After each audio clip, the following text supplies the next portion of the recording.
বাংলাদেশের গণ অভ্যুত্থানের বর্ষপূর্তিতে প্রধান উপদেষ্টা ডক্টর মোহাম্মদ ইউনূস মানিক মিয়া অ্যাভিনিউতে সমাবেশ করে জুলাই ঘোষণাপত্র পাঠ করেছেন। জুলাই ঘোষণাপত্র নিয়ে দীর্ঘদিন ধরে নানা আলোচনা সমালোচনা চলছিল। এই আলোচনা সমালোচনার মধ্যেই বর্ষপূর্তির অনুষ্ঠানে তিনি এই ঘোষণাপত্র পাঠ করেন। জুলাই ঘোষণাপত্রে ২৬শে মার্চকে বাংলাদেশের স্বাধীনতা দিবস বলে স্বীকৃতি দিয়ে মুক্তিযুদ্ধের মাধ্যমে বাংলাদেশ প্রতিষ্ঠার বিষয়টি তুলে ধরা হলো। মুক্তিযুদ্ধ সম্পর্কে বিস্তারিত কোনো তথ্য নেই। ফলে স্বাধীনতার ঘোষণা নিয়ে যে বিতর্ক চলে আসছিল সেই বিতর্কের আপাতত অবসান হয়েছে এই জুলাই ঘোষণাপত্রে। ঘোষণাপত্রে আইনের শাসন ও মানবাধিকার, দুর্নীতি, শোষণমুক্ত, বৈষম্যহীন ও মূল্যবোধ সম্পন্ন সমাজ এবং গণতান্ত্রিক রাষ্ট্র ব্যবস্থার প্রতিষ্ঠার অভিপ্রায় ব্যক্ত করা হয়েছে। জুলাই ঘোষণাপত্র নিয়ে যেসব বিতর্ক সামনে এসেছে সেগুলো হচ্ছে, পুরো ঘোষণাপত্রটি পাঠ করার পর মনে হবে এটি কোনো একটি রাজনৈতিক দলের বার্ষিক সম্মেলনে সাধারণ সম্পাদকের উত্থাপিত প্রতিবেদন, যেটি কিনা দলটির নেতাকর্মীদের জন্য উত্থাপিত হয়েছে। ঘোষণাপত্রে আওয়ামী লীগ শাসনামলের চিত্র তুলে ধরা হলো। ১৯৭৫ সালের ১৫ই আগস্ট বাংলাদেশের ইতিহাসে ঘটে যাওয়া নৃশংস হত্যাকাণ্ডের বিষয়ে কোনো তথ্য নেই। অর্থাৎ ১৯৭৫ সালে বঙ্গবন্ধুকে সপরিবারে হত্যা কিংবা কারাগারে জাতীয় ৪ নেতাকে হত্যার মতো কোনো ঘটনাই ঘটেনি। এই হত্যাকাণ্ডের মধ্য দিয়ে বাংলাদেশে যে সামরিক শাসন জারির প্রক্রিয়া শুরু হয়েছিল তাও উল্লেখ করা হয়নি এই ঘোষণাপত্রে। দৈনিক প্রথম আলোতে প্রকাশিত প্রতিবেদনে ডেভিড বার্গম্যান বলছেন, ঘোষণাপত্রে ১৯৭২ সাল থেকে ১৯৭৫ সাল পর্যন্ত আওয়ামী লীগের শাসনামলকে শুধু একদলীয় শাসন ব্যবস্থা বাকশাল কায়েমের বিষয়টি উপস্থাপন করা হয়েছে। কিন্তু যুদ্ধ পরবর্তী জাতি গঠনে আওয়ামী লীগ যেসব কার্যক্রম গ্রহণ করা হচ্ছিল সেগুলিকে উপেক্ষা করা হয়েছে। ১৯৭১ পরবর্তী জনগণের আকাঙ্ক্ষা পূরণে আওয়ামী লীগের ব্যর্থতার দায় সংবিধানের খসড়া তৈরির প্রক্রিয়া ও কাঠামোর দুর্বলতার উপর চাপানোর চেষ্টা করা হয়েছে বলে প্রশ্ন তুলেছেন ব্রিটিশ ওই সাংবাদিক। তার মতে, সংবিধান নিয়ে এই বিতর্ক উঠে এসেছে একটি বিশেষ রাজনৈতিক গোষ্ঠীর কাছ থেকে। বাংলাদেশে তারা এখন ক্ষমতাশালী, নতুন একটি সংবিধানকে ন্যায্যতা দেওয়ার জন্য কারণ খুঁজে বের করতে চায়। অর্থাৎ স্বাধীনতা পরবর্তী যে গণপরিষদ বা সংবিধান গ্রহণ করা হচ্ছিল সেটার কাঠামোগত দুর্বলতার বিষয়টি তুলে এনে সংবিধানকে বিতর্কিত করার চেষ্টা করা হয়েছে এই ঘোষণাপত্রের মাধ্যমে। দৈনিক প্রথম আলোতে প্রকাশিত লেখায় ডেভিড বার্গম্যান বলছেন, ঘোষণাপত্রে ১৯৭৫ সালের নভেম্বর থেকে ১৯৮২ সাল পর্যন্ত মুজিব পরবর্তী সময়ে যখন জিয়াউর রহমান, যিনি পরে বাংলাদেশের জাতীয়তাবাদী দলের নেতা হন, ক্ষমতায় ছিলেন, ওই সময়টাকে উপেক্ষা করা হয়েছে। আর এটাকে সাধারণভাবে তুলে ধরা হয়েছে সিপাহী জনতার ঐক্যবদ্ধ বিপ্লব হিসাবে, যা বহুদলীয় গণতন্ত্রের পুনঃপ্রবর্তনের পথ সুগম করেছিল। এটি সে সময়ের অতিমাত্রায় বিএনপির পন্থী বর্ণনা।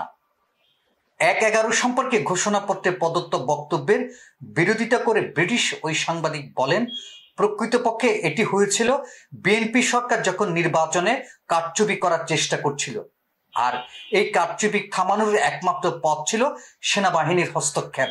দৃশ্যত সে সময় এই সিদ্ধান্ত খুবই জনপ্রিয় হয়েছিল। তবে ২০০৯ সালের নির্বাচনে কিছু কিছু কারচুপির ঘটনা ঘটলেও ওই নির্বাচনকে সাধারণত বাংলাদেশের ইতিহাসে সবচেয়ে সুষ্ঠু নির্বাচনগুলোর একটি হিসেবে দেখা হয়। সে সময় স্পষ্টভাবে আওয়ামী লীগ ছিল সবচেয়ে জনপ্রিয় দল। ২০০১ থেকে ২০০৬ সাল পর্যন্ত ক্ষমতায় থাকাকালে বিএনপি তাদের সুনাম হারিয়েছিল। ২০০৮ সালের নির্বাচনের মাধ্যমে আওয়ামী লীগ ক্ষমতায় এসেছিল তা উল্লেখ করে ঘোষণাপত্রে এই ধারণা দেওয়া হয়েছে যে ১৬ বছর ক্ষমতায় থাকাকালে দলটি ফ্যাসিবাদী, অগণতান্ত্রিক ও গণবিরোধী ছিল। এটি একেবারেই অসত্য। বাস্তবতা হলো, ক্ষমতায় থাকার সময় যতই গড়িয়েছিল ততই অগণতান্ত্রিক ও কর্তৃত্ববাদী হয়ে উঠেছিল আওয়ামী লীগ সরকার। ঘোষণাপত্রে ২০০৯ থেকে ২০২৪ সাল পর্যন্ত আওয়ামী লীগের শাসনামলকে সম্পূর্ণরূপে একটি মাত্র দিক থেকে উপস্থাপন করা হয়েছে। এই ধরনের উপস্থাপনা কোনো বৈধ নথির চেয়ে সাধারণত বিরোধী রাজনৈতিক দলের প্রচারণামূলক লেখার দেখা যায় বেশি।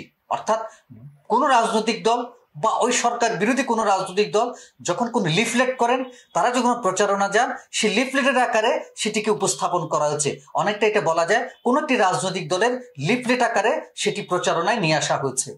তাই আওয়ামী লীগ সরকারের সময়কালকে বর্ণনা দিতে গিয়ে ঘোষণাপত্রে কতগুলো বিশেষণ করা হয়েছে, যেমন গণবিরোধী, স্বৈরাচারী, মানবাধিকার বিরোধী, মাফিয়া, ব্যর্থরাষ্ট্র, সীমাহীন দুর্নীতি, ব্যাংক লুট এবং অনুসরণ করা নীতিগুলো প্রাণ বৈচিত্র্য ও জলবায়ু বিপন্ন করেছে।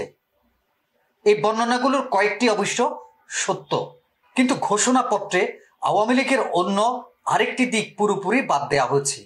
অর্থনৈতিক প্রবৃদ্ধি, নারী শিক্ষা, অবকাঠামোগত উন্নয়ন এবং প্রকৃতপক্ষে জলবায়ু পরিবর্তনের ক্ষেত্রে বিরাট সাফল্য অর্জন করেছিল তারা।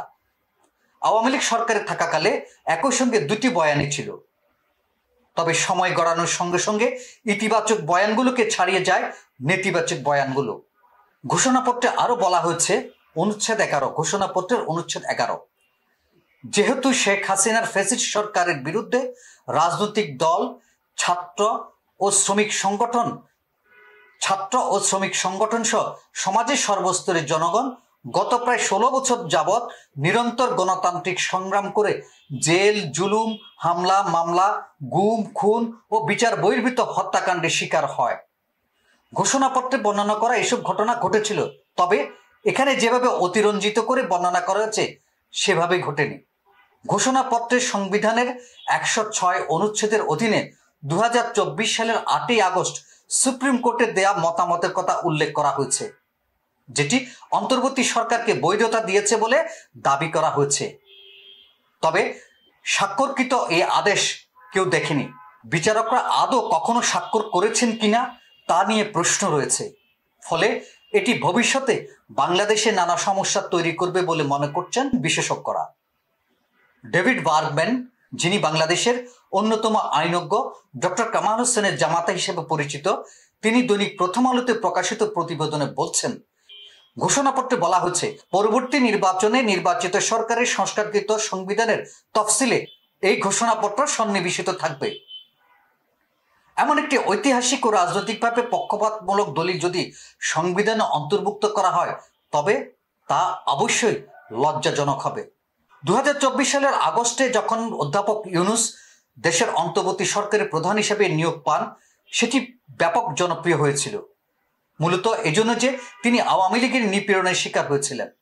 তাকে অরাজনৈতিক ব্যক্তি হিসেবে দেখা হতো ও দলীয় রাজনীতির কাদা ছোড়াছুড়ির ঊর্ধ্বে ছিলেন। কিন্তু এই ঘোষণায় সই করার মধ্য দিয়ে স্পষ্টভাবে আর সেই অবস্থানে তিনি নেই। অর্থাৎ যে ঘোষণাপত্রটি দেয়া হয়েছে সেই বিতর্ক নিয়ে আরো বহুকাল চলতে থাকবে। এখন প্রশ্ন হচ্ছে, আগামী সংসদে যেটি অধিবেশন হবে সেখানে এই ঘোষণাপত্রকে সংবিধানের তফসিলে অন্তর্ভুক্ত করতে হবে, তার মানে সংবিধান সংশোধন করতে হবে। এখন আগামী নির্বাচনে কোনো দল যদি নিরঙ্কুশ সংখ্যাগরিষ্ঠতা না পায়, সংবিধান সংশোধন করার মতো যদি তাদের সংখ্যাগরিষ্ঠতা না থাকে, তাহলে এই জুলাই সনদের ভবিষ্যৎটা কি হবে? সংবিধান সংশোধনে 220টির বেশি আসন প্রয়োজন হবে। এখন এই 220টি আসন কোনো একক দলের পক্ষে সম্ভব নাও হতে পারে।